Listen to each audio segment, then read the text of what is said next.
sure that these individuals also got a platform and a stage just to introduce themselves, even if it's briefly, because a lot of these individuals have been alongside me just in the fight for a better Hays County, for a better Kyle, and also have a breadth of knowledge and their own specific expertise that they add that make this county what it is. So I just wanted to take a moment to recognize them and their knowledge and experience as well.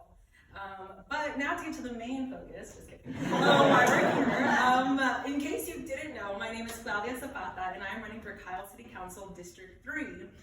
And while it says District 3, it is an at-large seat, meaning I'm running citywide.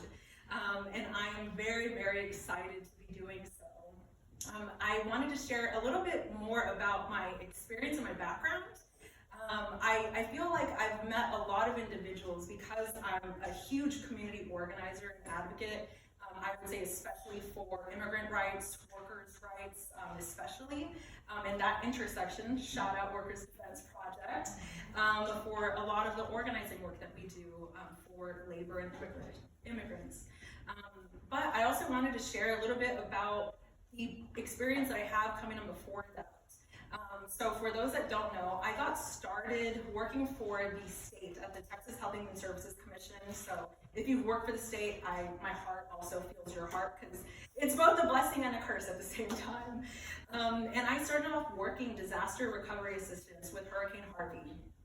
And that was, I think, one of those times where I learned immediately whether or not I could work in a very, very high risk, fast-paced environment.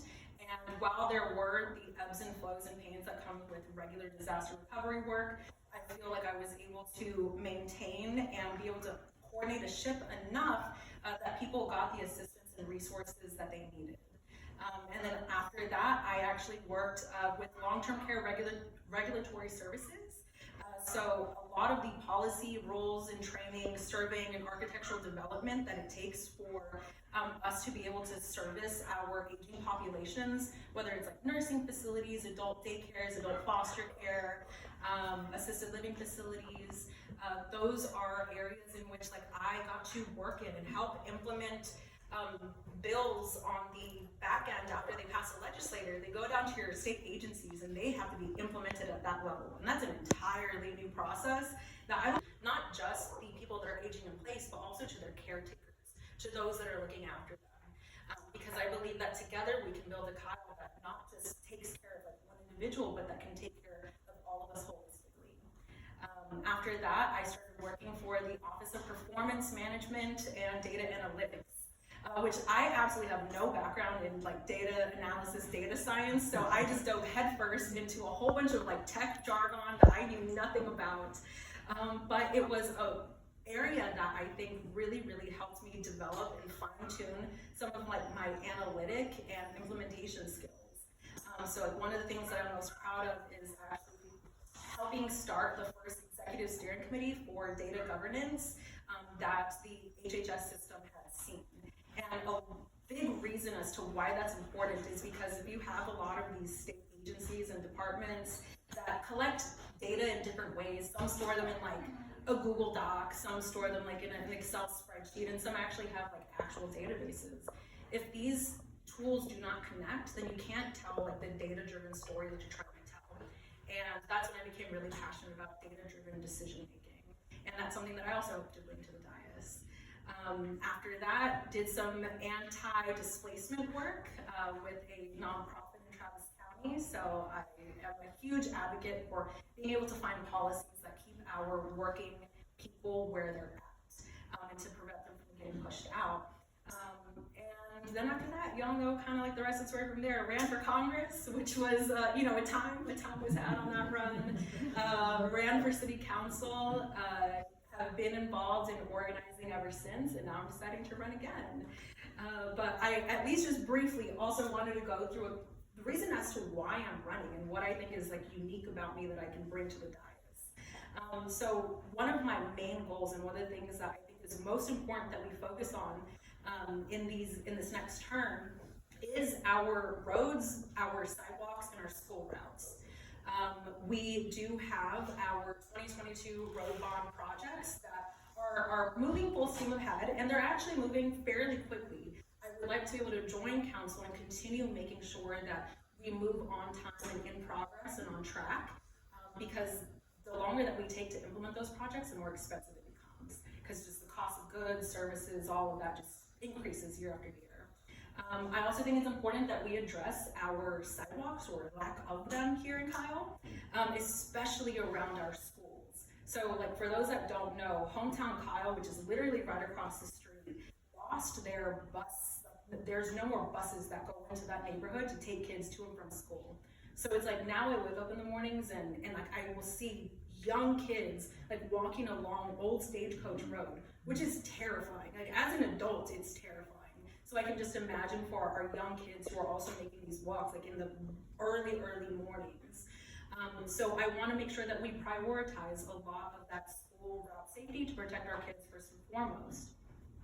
But one thing that I also want to make sure is that we're looking at equity whenever we choose which capital projects we move forward on. I know that we have limited tight budgets, so I would like to also be able to build like a transparent criteria for how we choose those capital projects. So that way, not only does council have a rubric that we're using, but the rest of the public is allowed to provide input as to how we build that rubric, and is, we're transparent as to how we're doing so. The next thing that I have is a city that's safe, welcoming, and joyful. And I know those sound like really fluffy words.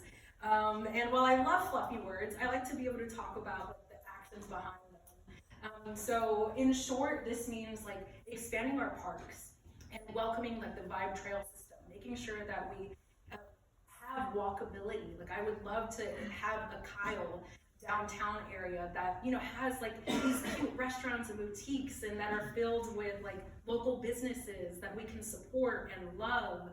And I would also like for us to also expand the art through our art plan that we're like going to be completing, I think, in this upcoming month, because we'll also have some art installations and just interactive fun for individuals, because I really do believe Kyle is a place that we can live, work, and play, and I think we can do that together. Next is stewardship of our water and our environment and future. Everyone knows that we lack water. And I think we all feel that. Water rates are going up, and I know we're definitely all going to feel that. But I would say that there are things that we can do, like looking more into low impact development, and instead of just encouraging it, maybe requiring certain parts of low impact development, so that way we can make sure that developers are also taking into consideration the water usage that they are using. I think that there's also certain things that we can do with like rainwater harvesting, and I don't know if y'all know about the One Water School that opened up in Wimberley, but like passing a One Water resolution would also be great because it takes a holistic approach to our water management. And then last but not least, balanced growth that protects working families. Like I mentioned, I love anti-displacement policies. As someone who was raised in a multi-generational household that knows the impacts of fast development, increasing property taxes, increasing tax rates, and the stress that can put on individuals, I want to make sure that as we grow, we're protecting the individuals who have been here and who have made Kyle what it is. And I think that we have an opportunity to do that together. So hopefully in collaboration with not only residents, but with the individuals that will be serving alongside me on the dais, we can build a Kyle that we can call home for forever, and we can love it together. So thank you so much for all of you.